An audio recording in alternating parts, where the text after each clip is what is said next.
Hello বন্ধুরা, আশা করি সবাই বেশ ভালো আছেন। আজকে আমি আপনাদের সাথে এমন একটা মুভির গল্প শেয়ার করব যেখানে একটা ভয়ঙ্কর প্রজাতির হাঙরের সাথে একদল মেরিন গবেষকের তুমুল লড়াই চলতে থাকে। মুভিটা দেখার সময় প্রত্যেক মুহূর্তে যেমন আমার গা শিউরে উঠেছে, ঠিক তেমনি আবার রাগও হয়েছে বেশ কিছু জায়গায়। কারণ সেখানে এমন একজন স্বৈরাচারী মহিলা মেয়র আছেন যার জেদের কারণে প্রাণ যায় হাজার হাজার মানুষের। তবে আসল ঘটনাটা ঠিক কি সেটাই এখন আমরা জানবো 2024 সালে মুক্তি পাওয়া সার্ভাইভাল অ্যাকশন মুভি আন্ডার প্যারিসের গল্প থেকে। তো চলুন আর দেরি না করে শুরু করা যাক আজকের মুভি এক্সপ্লেনেশন। মুভির শুরুতেই আমরা গল্পের প্রধান চরিত্র সোফিয়াকে দেখতে পাই। সে একজন মেরিন গবেষক ছিল যে কিনা তার টিমকে নিয়ে বেশ কয়েক মাস ধরে লিলিপ নামের একটা হাঙরের উপর রিসার্চ করছে। সেই টিমে সোফিয়ার হাজবেন্ড ক্রিস্টিও ছিল। একদিন সোফিয়া আর ক্রিস্টি ব্লগ বানাচ্ছিল, তখনই হঠাৎ তাদের টিমের একজন এসে বলে তারা সিগন্যাল পেয়েছে। এটা শোনা মাত্রই ক্রিস্টি টিম মেম্বারদের সঙ্গে নিয়ে সমুদ্রে ডুব দেয়, আর সোফিয়া এবং তার সাথে থাকা একটি মেয়ে সবকিছু পর্যবেক্ষণ করতে থাকে। ক্রিস্টিরা লিলিপকে খুঁজতে গিয়েছিল ঠিকই, কিন্তু সেখানে তারা একটা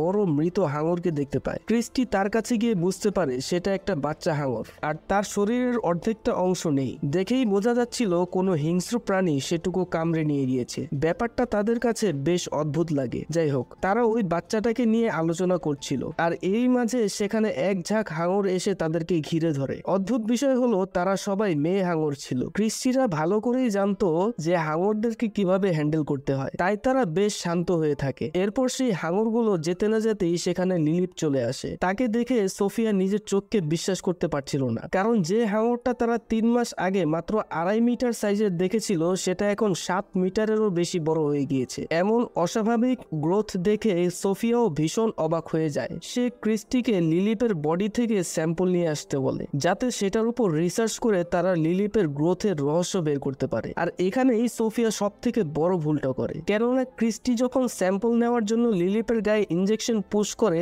তখনই সে খেপে যায় এবং ক্রিস্টিদের উপর অ্যাটাক করে। সে মুহূর্তের মধ্যেই সবার শরীর ছিন্ন ভিন্ন করে ফেলে এবং সাগরের পানি রক্তাক্ত হয়ে যায়। এসব দেখে সোফিয়া নিজেকে কন্ট্রোল করতে পারে না। তার পাশে থাকা মেয়েটা তাকে বাধা দেওয়ার চেষ্টা করে, কিন্তু সোফিয়া তার কথায় কোনো পাত্তা না দিয়ে সমুদ্রে ডুব দেয় তার সাথীদেরকে বাঁচানোর জন্য। তবে ততক্ষণে অনেক দেরি হয়ে গিয়েছিল। লিলিপ সেখান থেকে চলে গিয়েছিল, তাই সেখানে সে শুধুমাত্র শরীরের কিছু টুকরো অংশ ছাড়া আর কিছুই খুঁজে পায় না। এরই মাঝে লিলিপ এসে সোফিয়ার উপরেও অ্যাটাক করে, আর এতে সোফিয়ার পা লিলিপের গায়ে বাঁধা জালের সাথে আটকে যায় এবং লিলিপ তাকে টেনে সমুদ্রের গভীরে নিয়ে যেতে শুরু করে। পানির অতিরিক্ত প্রেসারের কারণে সোফিয়ার নাক কান থেকে রক্ত বেরোতে শুরু করে। তবে সৌভাগ্যবশত একটা ধারালো জিনিসের মাধ্যমে সে জালটা কেটে উপরে উঠে আসে এবং এই যাত্রায় সোফিয়া কোনো মতে বেঁচে যায়। এরপর সিন শিফট হয়ে আমাদেরকে 3 বছর পরের দৃশ্য দেখানো হয়। এখানে প্যারিস শহরে দুটো ছেলে মাছ ধরতে গিয়ে নদীর ভিতর থেকে ছোট্ট একটা মিসাইল খুঁজে পায়। তারা তখন বিষয়টাকে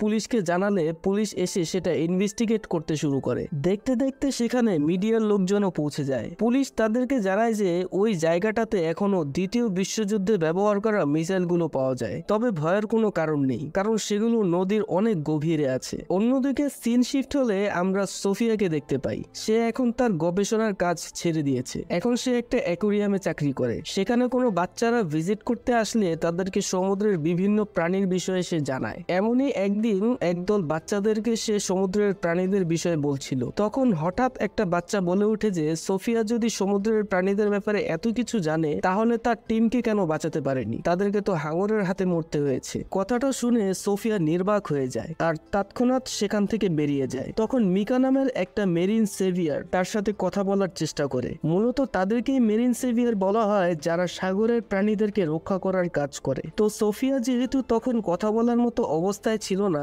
তাই সে মিকাকে অ্যাভয়েড করে সেখান থেকে চলে যেতে শুরু করে। তখন মিকা হঠাৎ বলে ওঠে যে সে বিকন 7 সম্পর্কে জানে। সেটা শুনে সোফিয়া থমকে যায়। মূলত বিকন 7 হচ্ছে লিলিপের অফিসিয়াল নাম। তো মিকা সোফিয়াকে তাদের ল্যাবে নিয়ে আসে। সেখানে মিকা আর তার বান্ধবী বেন তাকে জানায় যে লিলিপ এখন প্যারিসে চলে এসেছে আর তার শরীরে লাগানো ট্র্যাকারটা এখনো অ্যাক্টিভ আছে এবং যেটার অ্যাক্সেস তাদের কাছেও আছে। কিন্তু সোফিয়া তাদের কথা মানতে চায় না, কারণ প্যারিসের স্বচ্ছ মিষ্টি পানিতে কখনোই হাঙর আসতে পারে না, আর যদি কোনোভাবে চলেও আসে তাহলে সে বেশি দিন সার্ভাইভ করতে পারবে না। তখন মিকা তাকে জানায় যে তারা আজকেই লিলিপকে খুঁজতে সেই নদীতে যাবে, তাই সোফিয়াকেও তাদের সাথে যাওয়ার জন্য অনুরোধ করে। কিন্তু সোফিয়া তাতে রাজি হয় না এবং সেখান থেকে বের হয়ে যায়। বাসায় ফিরে এসে তার পুরনো পুরনো জিনিসগুলো ঘাটাঘাটি করতে গিয়ে একটা ট্যাব খুঁজে পায় যেটাতে তাদের 3 বছর আগেরকার ভিডিওগুলো সেভ করা ছিল। সোফিয়া সেই ভিডিওগুলো দেখে ভীষণ ইমোশনাল হয়ে পড়ে। এমন সময় হঠাৎ মিকার কথাগুলো তার মনে পড়ে। তখন সে ট্র্যাকারের মাধ্যমে জানতে পারে যে লিলিপ সত্যিই প্যারিসে চলে এসেছে, কিন্তু মিকারা তো সেই রাতেই নদীতে যেতে চেয়েছিল। তাই সোফিয়া তৎক্ষণাৎ মিকাকে ফোন করে তাকে সাবধান করার জন্য, কারণ ওই হাঙ্গরের ভয়াবহতা কেবল সোফিয়াই জানে। কিন্তু মিকার ফোন তখন বন্ধ ছিল, তাই সে একটা ভয়েস মেসেজ পাঠিয়ে রাখে। এদিকে মিকা আর বেনকে দেখা যায় তারা ততক্ষণে নদীতে চলে গিয়েছে। সেখানে মিকা নদীতে নেমে যায় আর বেন বোটে বসে তার জন্য অপেক্ষা করতে থাকে। মিকা নদীতে নামার সময় তার গায়ে একটা হুক লাগিয়ে রেখেছিল, যাতে উপরে কোনো সমস্যা হলে বেন সেই হুক টান মেরে মিকাকে সিগন্যাল দেয়। এরপর মিকা নদীর গভীরে গিয়ে একটা গাড়ি দেখে সেটার দিকে এগিয়ে যায়। গাড়িটার বডিতে সে কিছু অদ্ভুত চিহ্ন দেখতে পায়। সেগুলো দেখে মনে হচ্ছিল যে কোনো বড় প্রাণী সেটার উপর অ্যাটাক করেছিল। এমন সময় হঠাৎ সেখানে পুলিশ চলে আসে। তখন বেন সেই হুক ধরে টানতে শুরু করে, কিন্তু মিকা পানি থেকে উঠতে চাইছিল না, তাই সে হুকটা খুলে ফেলে। এদিকে পুলিশকে কাছাকাছি আসতে দেখে বেন সেখান থেকে পালিয়ে যায় আর মিকা পুলিশের হাতে ধরা পড়ে যায়। পুলিশ মিকার কাছে এত রাতে নদীতে নামার কারণ জানতে চাইলে মিকা বলে সে একজন মেরিন সেভিয়ার, তাই পানিতে থাকাটাই তার জন্য স্বাভাবিক। তবে পুলিশ সেটা বিশ্বাস করে না, কেননা এত রাতে কারো নদীতে নামাটা স্বাভাবিক নয়। এরই মাঝে সোফিয়া সেখানে পৌঁছে যায় মিকাদের বাধা দেওয়ার জন্য, কিন্তু সেখানে গিয়ে সে দেখে মিকাকে পুলিশ ধরে নিয়ে যাচ্ছে, তাই সে সেখান থেকে ফিরে আসে। থানায় নিয়ে যাওয়ার সময় পুলিশ মিকাকে জিজ্ঞাসাবাদ করে জানতে পারে যে ওই নদীতে একটা হাঙর আছে এবং সে ওই গাড়িটার কথাও জানায়। তবে পুলিশ তার কথা মানে না, কারণ তাদের জানা মতে হাঙর কখনো মিষ্টি পানিতে সার্ভাইভ করতে পারে না। তো পরদিন সকালে নদীর গভীরে থাকা সেই গাড়িটাকে পুলিশ উদ্ধার করে। সেটার ভেতরে একটা মানুষের লাশ পড়েছিল। সেটা দেখে সবাই ভীষণ ভয় পায়, কারণ লাশটার প্রায় অর্ধেকটা অংশই ছিল না। দেখেই বোঝা যাচ্ছিল কোনো বড় প্রাণী সেটা কামড়ে নিয়ে গিয়েছে। ঠিক সেই সময় সোফিয়া আবারও লিলিপকে ফলো করতে করতে নদীর পাড়ে পৌঁছে যায় আর সেখানে গিয়ে পুলিশের সাথে তার দেখা হয়। সোফিয়া পুলিশকে জানায় যে সে একজন মেরিন গবেষক আর ওই লাশটা দেখে সে বলে নিশ্চিতভাবে এই কাজটা হাঙরের। তখন মিকা পুরো দোষটা সোফিয়ার ঘাড়ে চাপিয়ে দেয়। সে বলে যে সোফিয়া তাকে নদীতে নামতে বলেছে। সোফিয়া তখন বিষয়টা অস্বীকার করে, কিন্তু পুলিশ তার কথা মানতে চায় না, তাই তাকেও পুলিশের সাথে থানায় যেতে হয়। থানায় যাওয়ার পর পুলিশ অফিসার আদিল সোফিয়াকে নিয়ে যায় তাদের কমিশনারের কাছে। ততক্ষণে সোফিয়া আদিলকে ওই ট্র্যাকারের ব্যাপারে জানিয়েছিল, যেটার মাধ্যমে তারা লিলিপকে ফলো করছে। তবে সে যখন বিষয়টা গিয়ে কমিশনারকে জানায়, তখন কমিশনার তার কথা বিশ্বাস করতে চায় না। সে তার টিমকে পার্সোনালি বিষয়টা ইনভেস্টিগেট করতে বলে। সেই কথা মতো আদিল তার টিমকে নিয়ে ওই নদীতে ডাইভ করার প্রস্তুতি নেয়। তখন সোফিয়া তাদেরকে বোঝানোর চেষ্টা করে যে এই অবস্থায় নদীতে যাওয়াটা বিপজ্জনক, তারা বাইরে থেকেই লিলিপকে ট্র্যাক করতে পারবে। কিন্তু আদিলরা তার কথায় পাত্তা দেয় না। তখন মিকা তাদের সাথে যেতে চাইলে আদিল তাকে নিষেধ করে দেয়। তারা শুধু সোফিয়াকে নিয়েই লিলিপকে খোঁজার উদ্দেশ্যে রওনা হয়। তবে মিকাও চুপচাপ বসে থাকে না, সে একটা সাইকেল নিয়ে সোফিয়াদের ফলো করতে শুরু করে। এদিকে সোফিয়া ট্র্যাকারের মাধ্যমে আদিলকে গাইড করে লিলিপের কাছে নিয়ে যায়। এরপর কয়েকজন পুলিশ নিচে নেমে যায় বিষয়টা খতিয়ে দেখার জন্য। তারা সেখানে গিয়ে লিলিপকে দেখতে পায় না ঠিকই, কিন্তু হাঙরের উপস্থিতি বুঝতে পারে। এরই মাঝে সোফিয়া সবাইকে জানায় যে লিলিপ তাদের খুব কাছাকাছি চলে এসেছে। এমন সময় হঠাৎ সোফিয়ার ট্যাবে লিলিপের সিগন্যাল আসা বন্ধ হয়ে যায়। তখন পানির নিচে থাকা পুলিশরা বেশ ভয় পেয়ে দ্রুত উপরে উঠে আসে। সোফিয়া বুঝে উঠতে পারছিল না যে হঠাৎ কি হয়ে গেল। যাই হোক, তারা নিরাপদে উপরে উঠে আসার পর রাডার চেক করে জানা যায় যে তাদের আশেপাশে একটা বড় হাঙর ছিল। এরই মাঝে হঠাৎ সোফিয়ার নজর পড়ে দূরে দাঁড়িয়ে থাকা মিকার উপর। মূলত মিকা মনে করছিল পুলিশরা হয়তো লিলিপকে মেরে ফেলবে। অন্যদিকে সে তো লিলিপকে বাঁচানোর চেষ্টা করছিল, যে কারণে সে বেনের সাথে কথা বলে সোফিয়ার ডিভাইস থেকে লিলিপের সিগন্যাল বন্ধ করে দেয়। এটা বুঝতে পেরে সোফিয়া সোজা চলে যায় মিকাদের ল্যাবে। মিকাকে সে তার কাজের জন্য বকাঝকা করতে শুরু করে। সে মিকাকে বলে যে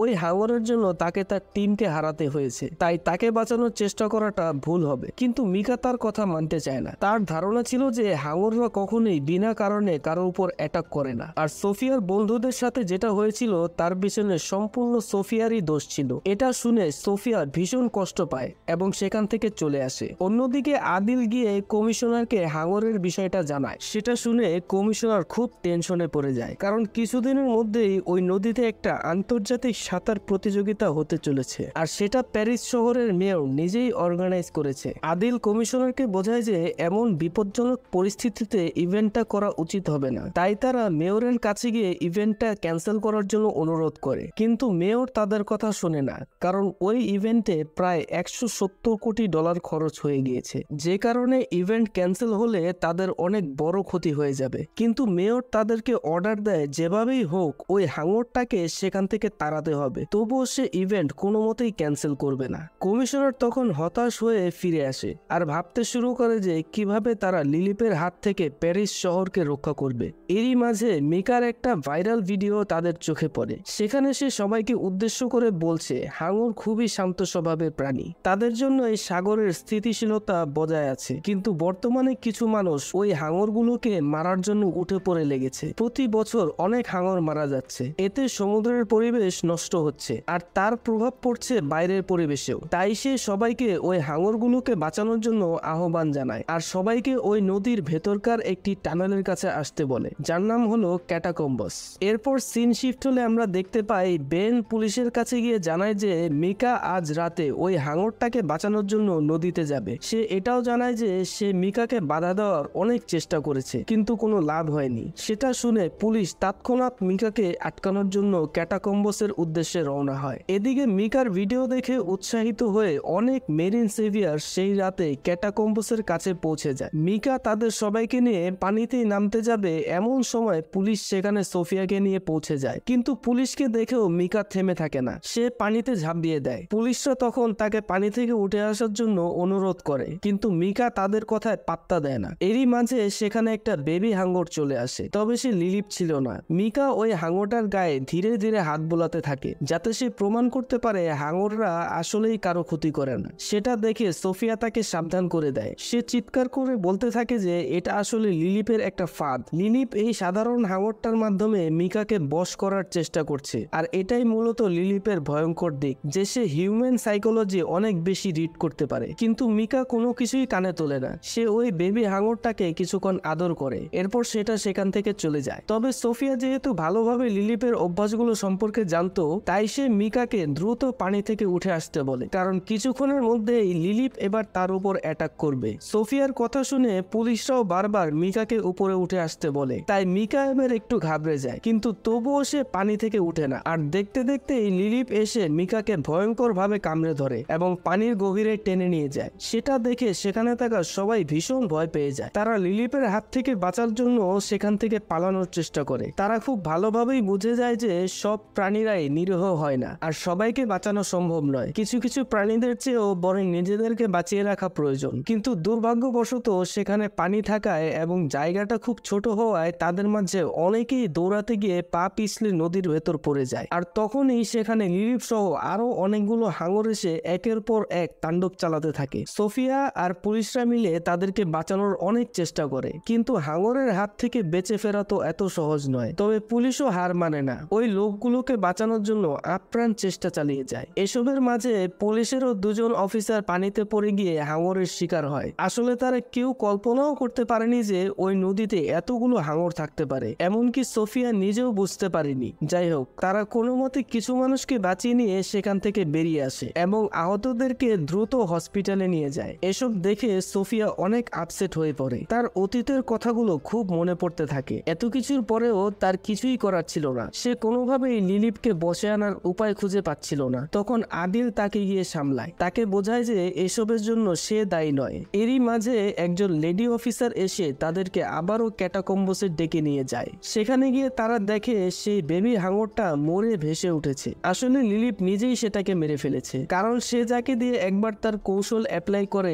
তাকে আর বাঁচিয়ে রাখে না। তখন সেই মৃত হাঙরটাকে সোফিয়ার কাছে হ্যান্ড ওভার করে দেওয়া হয়, যাতে সোফিয়া সেটার উপর রিসার্চ করতে পারে। তো সোফিয়া ল্যাবে এসে অদ্ভুত কিছু বিষয় লক্ষ্য করে, যেমন ওই হাঙরটার বয়স খুবই কম ছিল। তার দাঁত এবং শারীরিক গঠন দেখে বোঝা যাচ্ছিল যে তার বয়স 2 মাসের বেশি নয়, কিন্তু এত অল্প বয়সেই সে প্রেগনেন্ট হয়ে গিয়েছিল। এরই মাঝে আদিল সেখানে পৌঁছে গেলে সে আদিলকে বিষয়টা জানায়। আরো একটা বিষয় সোফিয়ার কাছে অদ্ভুত লাগে, সেটা হচ্ছে ওই হাঙরটার সাইজ।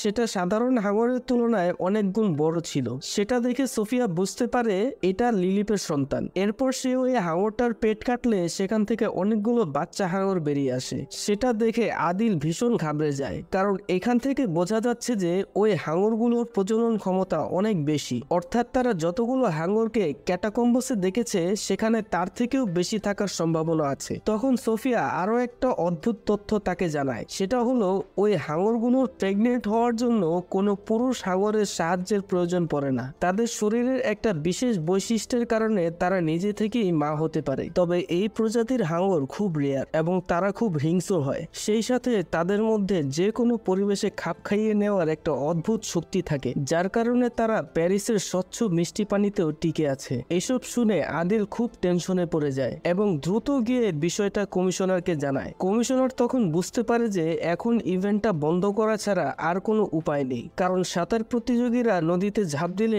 মৃত্যু অবধারিত। তাই সে আবারও মেয়রের কাছে গিয়ে ইভেন্ট ক্যান্সেল করার অনুরোধ করে, আর এবার সোফিয়াকেও সাথে নিয়ে যায় যাতে সোফিয়া পুরো বিষয়টা মেয়রকে বুঝিয়ে বলতে পারে। সোফিয়া মেয়রকে পুরো বিষয়টা খুব সুন্দরভাবে বুঝিয়েও বলে, কিন্তু মেয়রের তাতে কিছুই যায় আসে না। সেটা দেখে সোফিয়া খেপে গিয়ে মেয়রের সাথে তর্ক করতে শুরু করলে মেয়র অপমান করে সোফিয়াকে সেখান থেকে বের করে দেয়। তবুও সে কোনোভাবেই ইভেন্ট ক্যান্সেল করতে রাজি ছিল না। উল্টো সে কমিশনারকে বলে যে এখন থেকে পুলিশকে এই বিষয় নিয়ে মাথা ঘামাতে হবে না, সে আর্মিকে বিষয়টা হ্যান্ডেল করার দায়িত্ব দিয়ে দিবে। সেটা শুনে পুলিশ কমিশনার মাথা নিচু করে সেখান থেকে চলে আসে। তবে মেয়রের এই স্বৈরাচারিতা যে কি ভয়ঙ্কর পরিস্থিতি তৈরি করতে যাচ্ছে সেটা আসলে এই মেয়র মহিলা ধারণাই করতে পারছিল না। অন্যদিকে চুপচাপ বসে থাকলে তো শহরের মানুষ, এমনকি কম্পিটিশনের সাঁতারুরাও ভয়ঙ্কর বিপদে পড়বে, কারণ আগামীকাল সকালে মূলত মেয়রের আয়োজনে সেই আন্তর্জাতিক সাঁতার প্রতিযোগিতা অনুষ্ঠিত হবে। তাই পুলিশরা মেয়রকে না জানিয়েই হাঙর থেকে মুক্তি পাওয়ার প্ল্যান বানাতে শুরু করে। তারা সিদ্ধান্ত নেয় যে তারা ওই ক্যাটাকম্বাস এলাকায় বোম ব্লাস্ট করবে, এতে করে সেখানে থাকা হাঙরগুলো মরে যাবে। আর এত জায়গা থাকতে তাদের ওই জায়গাটাই বেছে নেওয়ার কারণ হচ্ছে ওই এরিয়াতে হাঙরগুলোর আনাগোনা বেশি দেখা গিয়েছে। এরপর আদিল তার টিম মেম্বারদের কাছে জানতে চায় যে তাদের মধ্যে থেকে কে কে এই মিশনে তাদের সাহায্য করবে। তখন সেখানে একজন অফিসার বাদে বাকি সবাই তাদের সাথে নদীতে নামার সিদ্ধান্ত নেয়। আসলে ওই অফিসার ভয় পাচ্ছিল তার স্ত্রী এবং সন্তানদের কথা চিন্তা করে, তবে সবাইকে অংশ নিতে দেখে সে তাদেরকে সাপোর্ট করার সিদ্ধান্ত নেয়। তো পরদিন প্ল্যান অনুযায়ী তাদের মধ্য থেকে দুজন অফিসার ক্যাটাকম্বাসের উদ্দেশ্যে রওনা হয়। অন্যদিকে সুইমিং কম্পিটিশনের জন্য বিভিন্ন দেশ থেকে আগত দর্শকরা নদীর পাড়ে জমা হতে থাকে। কিছুক্ষণের মধ্যে সেখানে মেয়র উপস্থিত হয়। তখন সাংবাদিকরা মেয়রের কাছে জানতে চায় যে এই নদীতে হাঙর থাকার যে কথাটা জানা গিয়েছে তার সত্যতা কতটুকু। তখন মেয়র তাদেরকে পরিষ্কারভাবে জানিয়ে দেয় যে বিষয়টা একটা গুজব মাত্র। আসলে তার কোনো আইডিয়াই ছিল না যে তার এই জেদ এবং মিথ্যা কথার কারণে কিছুক্ষণের মধ্যে ঠিক কি ঘটতে চলেছে। এরপর সিন শিফট হলে আমরা দেখতে পাই বোট নিয়ে যাওয়া সেই দুই পুলিশকে আর্মির লোকেরা বাধা দেয়। তারা জানায় যে আর্মিরা সেখানে হাঙরদের বাধা দেওয়ার জন্য সম্পূর্ণ প্রস্তুতি নিয়ে রেখেছে, আর সেই প্রস্তুতিটা হলো তারা ওই অংশটাতে একটা বড় জাল বিছিয়ে রেখেছে। যদি ঘটনাক্রমে হাঙর সেখানে চলেও আসে তাহলে জাল ভেদ করে তারা বের হতে পারবে না। তবে পুলিশরা খুব ভালোভাবেই বুঝতে পারে যে আর্মিদের এই বোকামি প্ল্যানের কোনো মূল্য নেই। তাই তারা কমিশনারকে বিষয়টা জানালে কমিশনার আর্মি অফিসারকে ফোন করে বলে যে পুলিশরা হাঙর ধরতে নয় বরং অন্য একটা বিশেষ কাজে সেখানে যাচ্ছে। তাই আর্মিরা তখন তাদেরকে ছেড়ে দেয়। অন্যদিকে সোফিয়া, আদিল এবং তার টিম মেম্বাররা নদীর গভীরে গিয়ে ক্যাটাকম্বাস এরিয়াতে বোম ব্লাস্ট করার প্রস্তুতি নিতে শুরু করে। কিন্তু তখনই এক ভয়ঙ্কর দৃশ্য দেখা যায়। টানেলের মধ্যে তখন অনেক অন্ধকার ছিল, তাই তারা কাছে থাকা টর্চটা যখনই জ্বালায় তখনই দেখতে পায় শত শত হাঙর তাদেরকে ঘিরে ধরেছে। এসব দেখে তারা খুব ভয় পেয়ে যায়। তখন সোফিয়া সবাইকে শান্ত থাকতে বলে, কারণ তাদের মুভমেন্ট দেখে হাঙরগুলো ভয় পেয়ে গেলে তাদের উপরেই অ্যাটাক করবে। তাই তার কথা মতো সবাই শান্ত থাকে, আর হাঙরগুলো তখন তাদের কোনো ক্ষতি করে না। এরপর তারা খুব সাবধানে বোমগুলো বিভিন্ন জায়গায় সেট করতে থাকে, আর তখনই তাদের মধ্যে একজন সেগুলো ব্লাস্ট করতে যাবে, তখনই তার মুভমেন্ট দেখে একটা হাঙর এসে তার উপর অ্যাটাক করে। তার শরীরটা মুহূর্তের মধ্যেই টুকরো টুকরো করে ফেলে। তখন তার হাত থেকে বোমের রিমোটটা নিচে পড়ে যায়। সোফিয়া বুঝতে পারে তাদের বিপদ ঘনিয়ে এসেছে। সে আগের বারের মতো ভুল করে তার সঙ্গীদেরকে হারাতে চায়নি, তাই সে দ্রুত সবাইকে উপরে উঠে যেতে বলে। কিন্তু ততক্ষণে অনেক দেরি হয়ে গিয়েছিল। হঠাৎ একদল হাঙর এসে তাদের উপর অ্যাটাক করে। সেখানে সোফিয়া এবং আদিল বাদে বাকি সবাই একে একে মারা যায়। এর মধ্যে সোফিয়া কোনো মতে সেখানে থাকা একটা বোম ব্লাস্ট করে দেয়। এতে বেশ কিছু হাঙর মারা যায়, আর সেই ব্লাস্টের প্রেসারে তারা দুজন পানির উপরের দিকে উঠে আসে। তবে আদিল বেশ আহত হয়ে গিয়েছিল, তাই তাকে তাকে বোটে রেখে সোফিয়া আবারও পানির নিচে চলে যায়। আর এবার ফাইনালি সে লিলিপকে দেখতে পায়। তাকে দেখেই সোফিয়া বুঝে যায় যে লিলিপ তার বাচ্চাদের মারা যাওয়াতে ভীষণ রেগে গিয়েছে আর সে এখন প্রতিশোধ নিয়েই ছাড়বে। এদিকে মেয়রের নির্দেশে ততক্ষণে কম্পিটিশন শুরু হয়ে গিয়েছে, তাই দলে দলে প্রতিযোগীরাও পানিতে নামতে শুরু করেছে। অন্যদিকে হাঙররাও থেমে নেই, তারা আর্মিদের বিছানো সেই জাল টেনে হিঁচড়ে সামনের দিকে এগিয়ে যায় এবং ওই সুইমারদের উপর অ্যাটাক করে। একে একে তাদের মধ্য থেকে মানুষ গায়েব হতে শুরু করে আর নদীর পানিতে রক্ত মিশে লালচে রং ধারণ করে। এমন সময় পাড়ায় থাকা একজন দর্শক একটা হাঙরকে দেখে ভয়ে চিৎকার করে ওঠে। সেটা শুনে সেখানকার সবাই ভীষণ ঘাবড়ে যায় আর সেখানে হুলস্থুল পরিবেশের সৃষ্টি হয়। পানির মধ্যে থাকা লোকগুলো তখন উপরে আসার চেষ্টা করে, কিন্তু ততক্ষণে তাদের মধ্যে অনেকেই হাঙরের শিকার হয়ে গিয়েছিল। এসব হুলস্থুলের মধ্যে পাড়ে থাকা অনেকেই ধাক্কা খেয়ে নদীর ভেতরে পড়ে হাঙরের কামড়ে মারা যায়।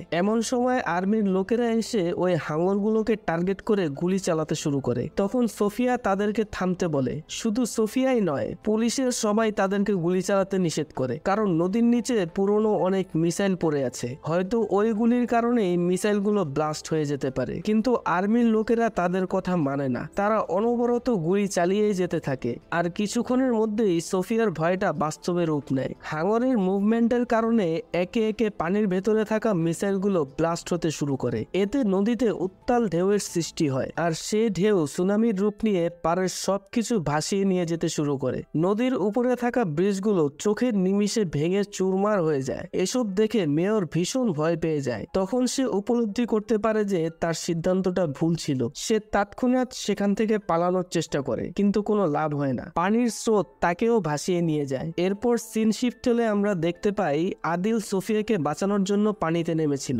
কিন্তু হাঙরদের আক্রমণে তারা দুজন আবারও বোটে গিয়ে উঠে, কিন্তু এতে তারা রক্ষা পায় না। একটা হাঙর এসে তাদের বোটটা উল্টে দেয়। সোফিয়া ধরেই নিয়েছিল যে এবার আর তারা কোনোভাবেই বাঁচতে পারবে না, কিন্তু সৌভাগ্যবশত সে অনেক কষ্টে আদিলকে নিয়ে একটা বিল্ডিং এর ছাদে আশ্রয় নেয়। আদিল তখন অজ্ঞান অবস্থায় ছিল। তার জ্ঞান ফিরলে সে সোফিয়ার কাছে জানতে চায় যে তাদের যুদ্ধ শেষ হয়েছে কিনা। তখন সোফিয়া অসহায় চোখে আশেপাশে তাকায়। পুরো প্যারিস শহর পানির নিচে তলিয়ে গিয়েছে আর সোফিয়াদের চারপাশে শত শত হাঙ্গররা ঘুরে বেড়াচ্ছিল। সোফিয়ারও কোনো আইডিয়া ছিল না যে তারা এই জায়গাটা থেকে কিভাবে বেরোবে। তারা বুঝে যায় তাদের যাত্রা এখানেই শেষ হতে চলেছে। আর এমন একটা ভয়ঙ্কর পরিস্থিতিতে এসে এই গল্পটা শেষ হয়ে যায়। আজকের গল্পটা নিয়ে কি বলবো সেটা ঠিক বুঝে উঠতে পারছি না। গল্পটা কাল্পনিক হলেও মুভিটা যখন দেখছিলাম তখন প্রত্যেকটা মুহূর্তে আমার গায়ে কাটা দিয়ে উঠেছিল। তবে আমার কাছে মনে হয়েছে ভয়ঙ্কর হাঙরের চেয়েও ভয়ঙ্কর ছিল মিকা এবং ওই মেয়র মহিলার সিদ্ধান্ত। মিকা আবেগী না হলে যেমন প্রথমে কিছু মানুষ মরতো না, ঠিক তেমনি করে মেয়র মহিলাটা যদি জেদি সিদ্ধান্ত না নিয়ে ব্যাপারটা বোঝার চেষ্টা করতো তাহলে এতগুলো মানুষের প্রাণহানি এবং শহরটা ধ্বংস হতো না। গল্পটা ভালো লাগলে অবশ্যই লাইক কমেন্ট করবেন আর এমন সব সুন্দর সুন্দর মুভির এক্সপ্লেনেশন দেখার জন্য আমাদের চ্যানেলটিকে সাবস্ক্রাইব করে বেল বাটনটি অল প্রেস করে রাখুন। সবাই ভালো থাকবেন, সুস্থ থাকবেন। আল্লাহ হাফেজ।